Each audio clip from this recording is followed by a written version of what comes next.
Hey guys, so trying something new today, which is doing a devlog with, the full setup.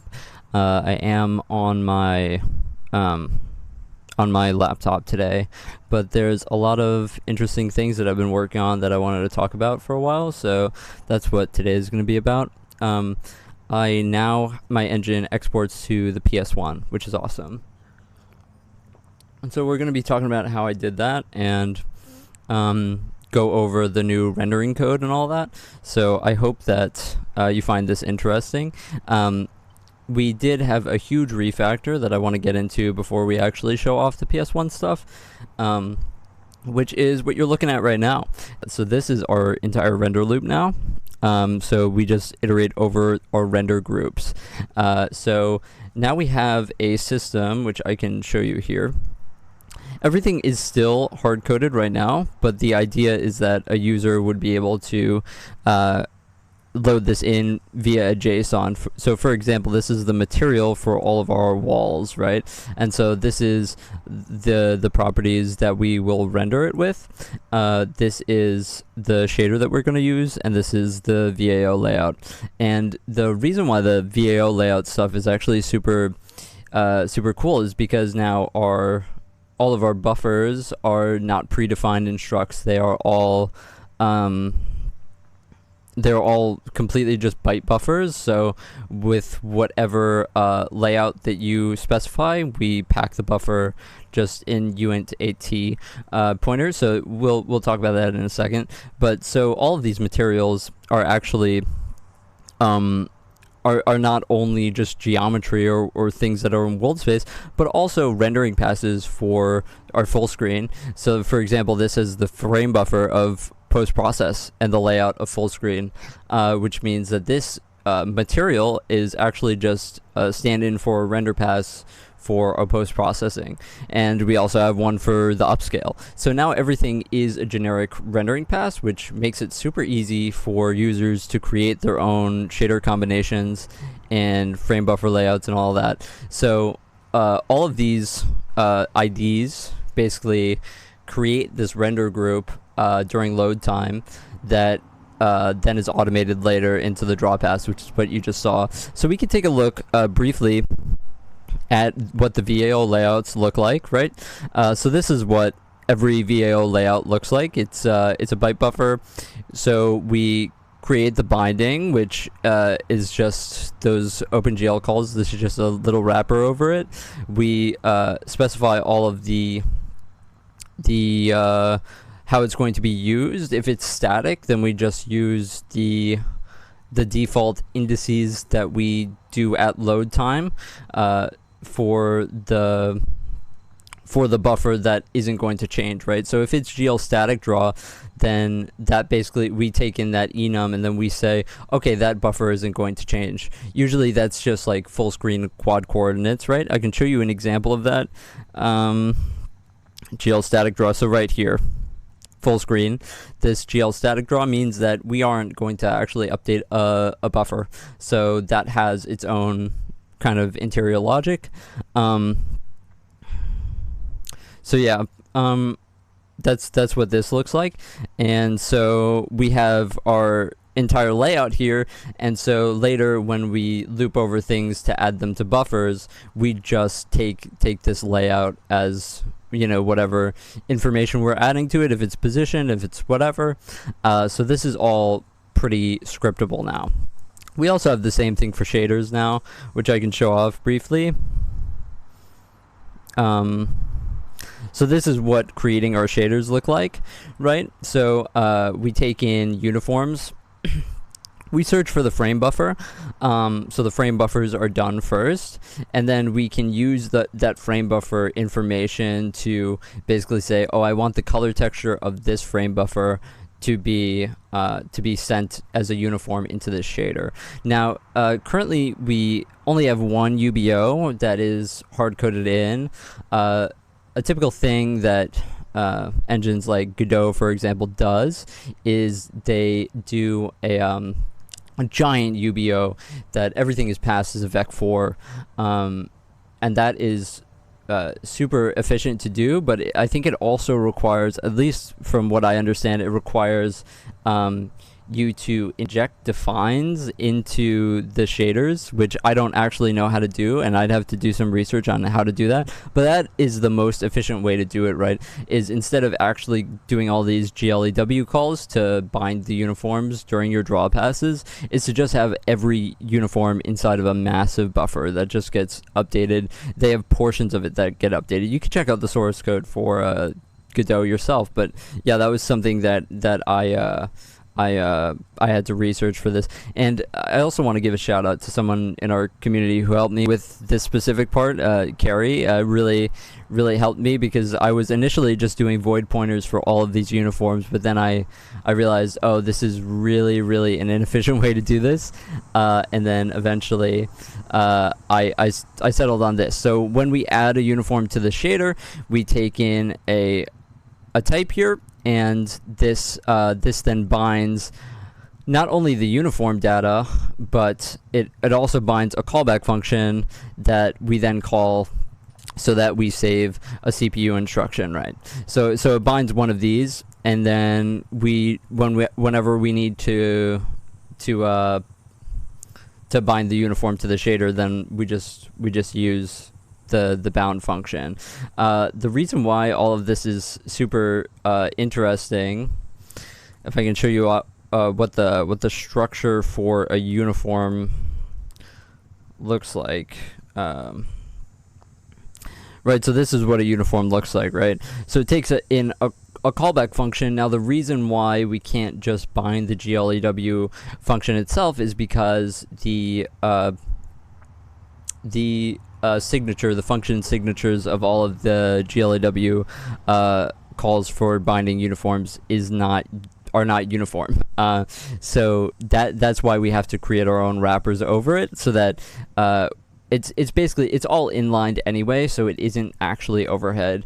So that's what this callback function is, and this value is simply a union of all of these things. So we can either pass a pointer to some data, or we have all these predefined structures, right? These matrix params obviously have inside of them the count and the transpose, so that we can use that as well.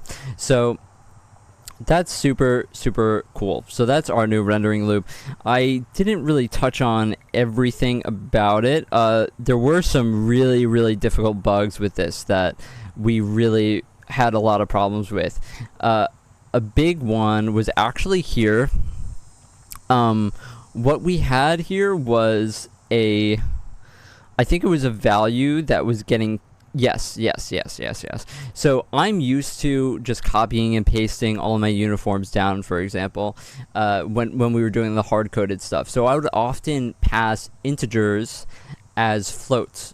And if you do that, just implicitly, for example, like instead of this, if you just pass it as a per value to OpenGL, then it implicit casts it and it's fine. However, if you pass a pointer, an integer pointer, and then cast it to float, you're going to get garbage values. So I actually had that bug, and I was trying to track it down for forever, and I could not figure it out.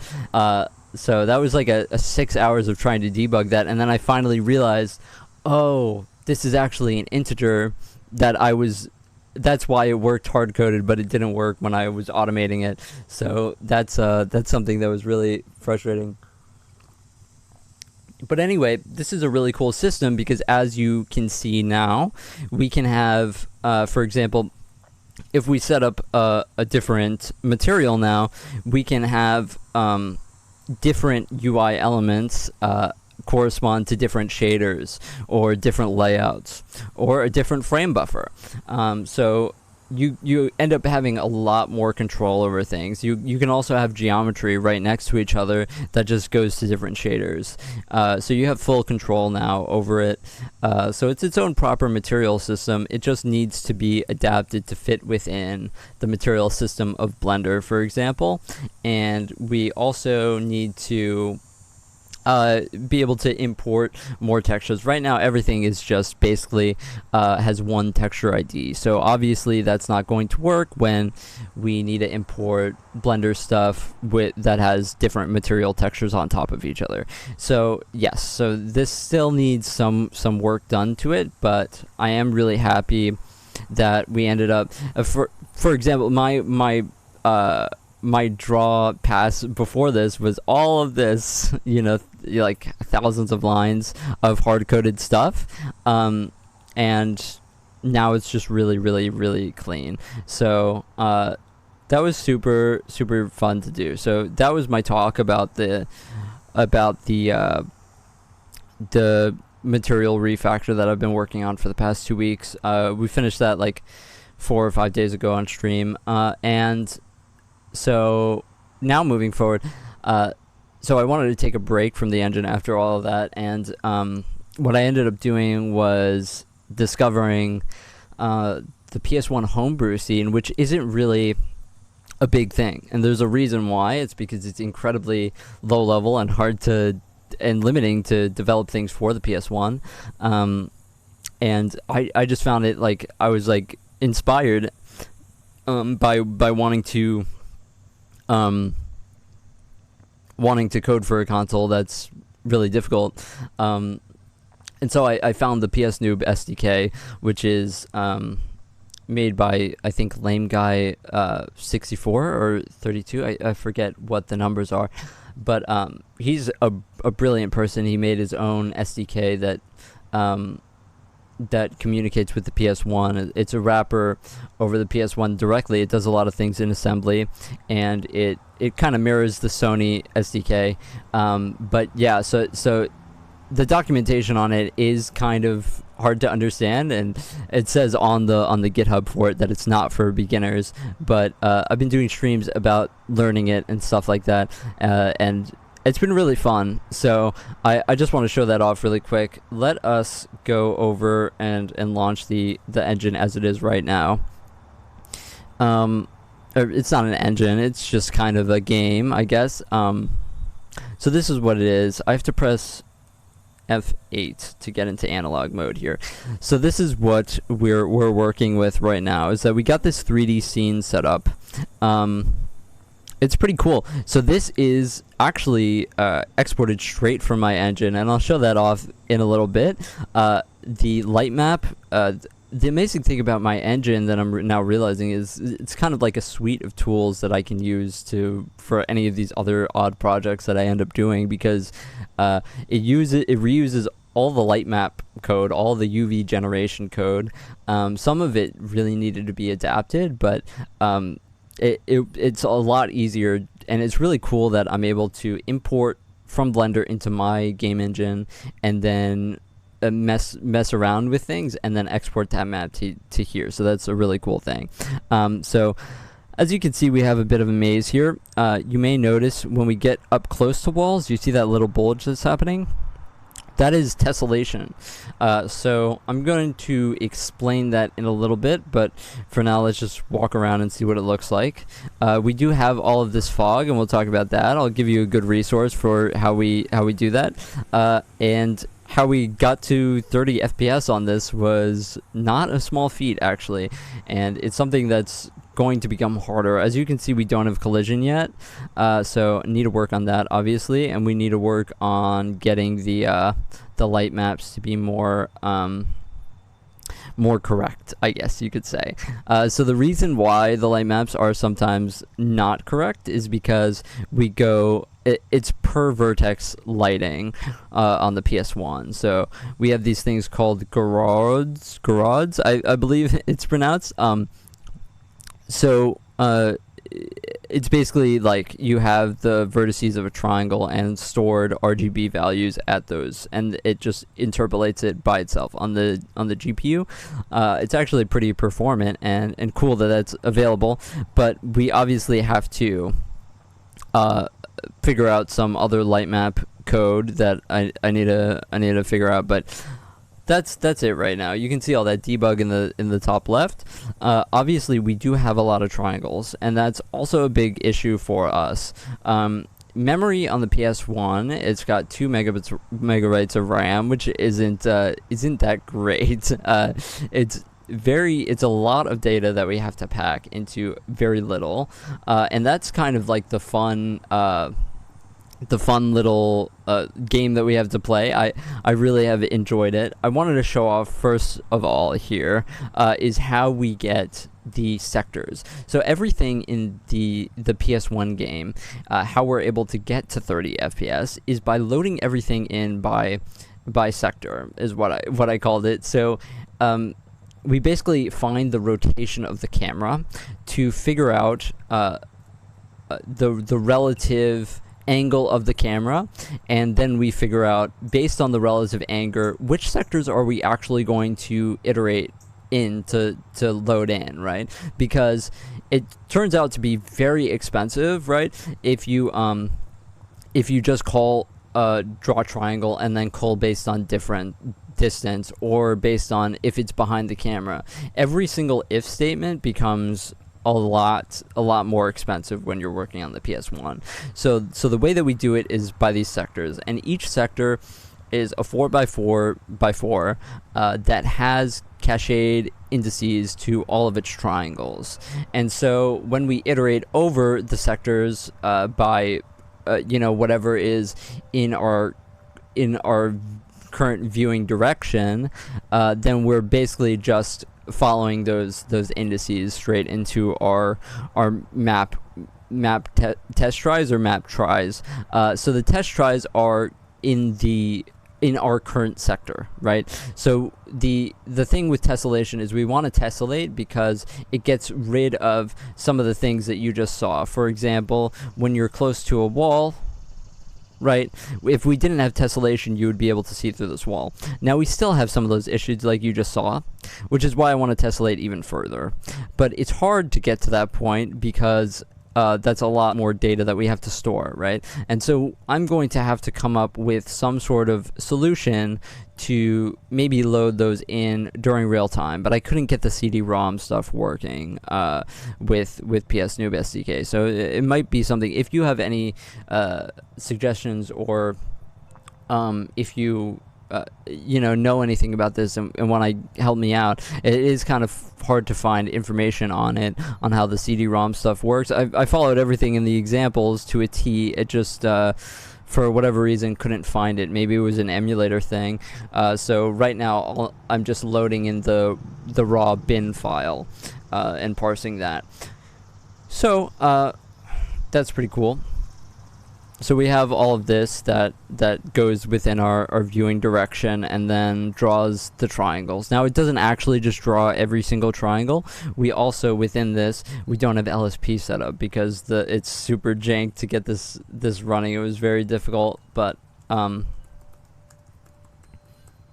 we can go up to the function there, if we can go up to the function, you can see what the draw calls look like, which might be useful for you if you ever decide to try to do this yourself. I highly recommend it. It's super fun to program for the PS1. Anyway, we have this distance check that we now don't need because of the whole sector thing, but that was a pretty expensive check that basically figured out the distance of the camera and if we should call it.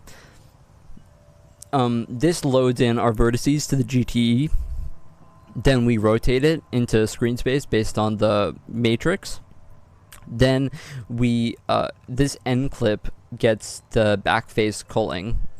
So this is what this is it backface culls, and this sped up my rendering by so much once I figured that out.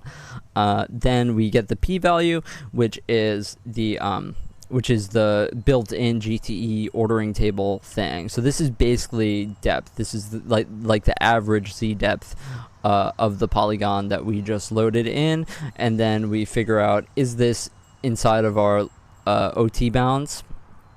Then we get our this is getting incrementing the pointer for what we're about to add on to the ordering table, and incrementing it.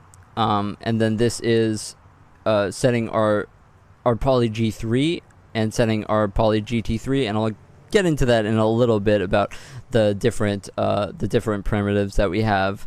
Then we load in our template, which is stored. We'll get into that in a bit. And then we just fill in our screen space vertices into those primitives. We clip what isn't fully within screen bounds, which is, this is a built-in function for that. And then we do all of our fog calculations, and then set those RGB values, and then set those, and then add the primitives. So you may be wondering, first of all, what is the whole G3 semi-transparent GT3? Why do we have 2 polygons for each polygon? And there's a really good video on that by Elias Dollar that talks about the Silent Hill fog. Basically, to get the Silent Hill fog working, you need to add do the additive blending mode with a second primitive on top of our primitive that is set to semi-transparent. And so we linearly interpolate our triangle's value to 0, while we interpolate the fog value by the same thing, which is the p value that you saw earlier, that distance, right? So we interpolate, we use that to interpolate to 0 for our primitive, and then for the fog primitive, we use it to interpolate to the fog value. So it's basically fading one out, but while fading the fog color in, and that's how we get those smooth fog into the distance. It's not actually fog that's done. That's just drawn on top. It's actually drawn per triangle, per polygon. So that's a really cool video. I copied exactly from his technique, and I highly recommend you watch it. So that's basically how we do the draw call. What else did I want to talk about? Oh yeah, the templates. So this was a part of my optimization to get the memory down, was to make these templates. These templates are the Poly G3 and the Poly GG3. So these primitives have a lot of data on them, and so the way I was doing it was just, when we load in, every triangle has its own primitive, so that we save instructions setting up those primitives later, right? We just copy, and it wasn't templates, we were just copying it straight from the triangle data. But then I literally ran out of memory, because we were not being efficient with it, because the templates now make it so that we only store unique primitives, unique primitive templates. So every time we get in a triangle with unique primitive data, for example, a different RGB value at a different vertex, or a different UV value, or whatever, a different texture, we basically make a new template, and then for every polygon that we parse, that we basically search all of our templates for for matches, right? And then we assign that in this call, and that's how that works. So that's pretty much how all of it works. We are pretty much at the limit with our data, though. So if we look up vertex, for example, here is our vertex struct. It is now literally just the vector for the position and the texture ID. This is all the stuff that we load in, and then this gets put into the primitive, right? The UVs get put to the primitive, the RGB values get put to the primitive, and then we're just left with these XYZ for the position and the texture ID. And then this is what our triangles look like, right? This is just the index for the Poly GT3, which is our primitive. So Poly GT3 means textured. So G is the Garrod, which is the interpolated vertex color primitive, and then the T means textured. So we do a GT3 and a G3 on top of it, which a G3 is non-textured, right, for performance-wise. So I think that that's pretty much all I had to talk about with it. I'm still learning all of this stuff with the PS Noob SDK. So if I'm doing anything stupid or wrong, then please let me know. I've been going through all the examples on stream and learning about it and going through the documentation and also bashing my head against the wall. But it's been a lot of fun. So I think that's pretty much all I had to show off. I guess I could show off briefly the engine, but I mean, with my current engine, it's it pretty much is the exact same as it always was. So I guess I can briefly show that off. It may take a little bit to load in, but I can show off just that it's a 1-to-1 replica of the PS1 map, which is really cool. So I got the Blender exporting thing working. Blender is really difficult for me to use. It's frustrating. I ran into this bug where all of my, like, half of my normals, not even all of them, like, flipped to its opposite. So I had to manually go through and flip normals yesterday for like half of my walls, because for whatever reason they got flipped. I don't really know why. But yeah, so Blender is hard for me to use. Anyway, so this is, of course, the regular engine that is just a 1-to-1 copy. The scaling is a bit different, but as you can see, this is just, everything is a floor, which is why the walls don't have collision, because I just haven't set up different collision types for importing Blender stuff yet. So I have to implement that and make that user facing. But yeah, as you can see, that this is just a 1-to-1 replica of the PS1 map at a different scale. So yeah, pretty cool. Pretty cool that now it automatically exports a map.bin file, which I just parse to load it into the PS1. And obviously here we can do our typical, editing, stuff that we're used to doing here, and then export it straight to the PS1, which is, it's really, really, really cool. So I'm happy that I got that done. And yeah, so that's basically what I've been doing lately. What I want to work on next is I want to keep working on the PS1 stuff. It's super cool. I want to add jumping, collision stuff. I think that's gonna make it feel more real. I don't know, I feel like maybe we just make a PS1 game before continuing with the real engine.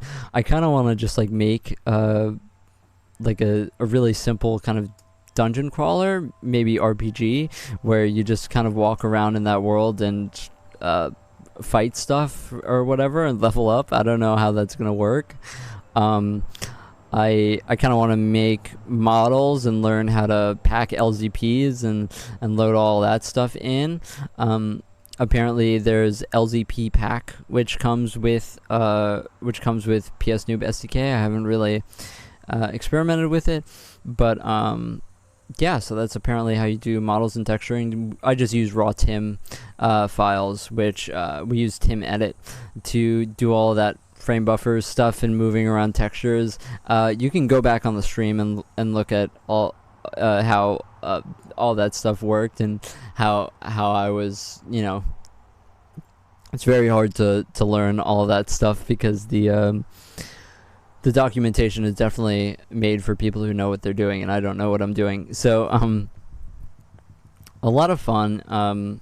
So gonna keep on working on it on stream. The streams have been really, really fun. So hope to see you there on the streams, and join our Discord. We got a lot of people in there that are devs and stuff, and it's been super cool to see people post in there whatever they're working on, and love to see you there too. So that's I think that's pretty much it. I haven't made a devlog in a long time, so I wanted to kind of update what I've been working on, but there hasn't been really. It's just been bug after bug after bug after bug, and I've been moving the goalposts further and further. I do this thing where I want it to be perfect before I show it off.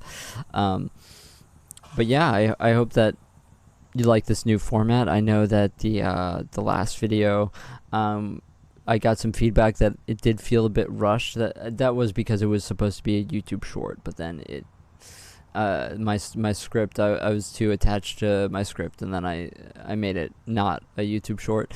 So but yeah, I'm trying to make it more digestible for and more respectful of people's time. So if you have any questions, like usual, leave it in the comments or in the Discord or whatever. Also, I did want to say, if you have any ideas for videos that you want me to make, then leave that as well. I'm definitely interested in what you would like me to talk about, if there's anything very specific that I could talk about, because honestly, for a lot of this stuff, there's just better resources out there already that, when I think about something that I should make a video on, it's like, should I really do it? I mean, it's just basically regurgitating other people's videos. So if you have anything specific that you're very interested on, then let me know in the comments. So thanks for watching.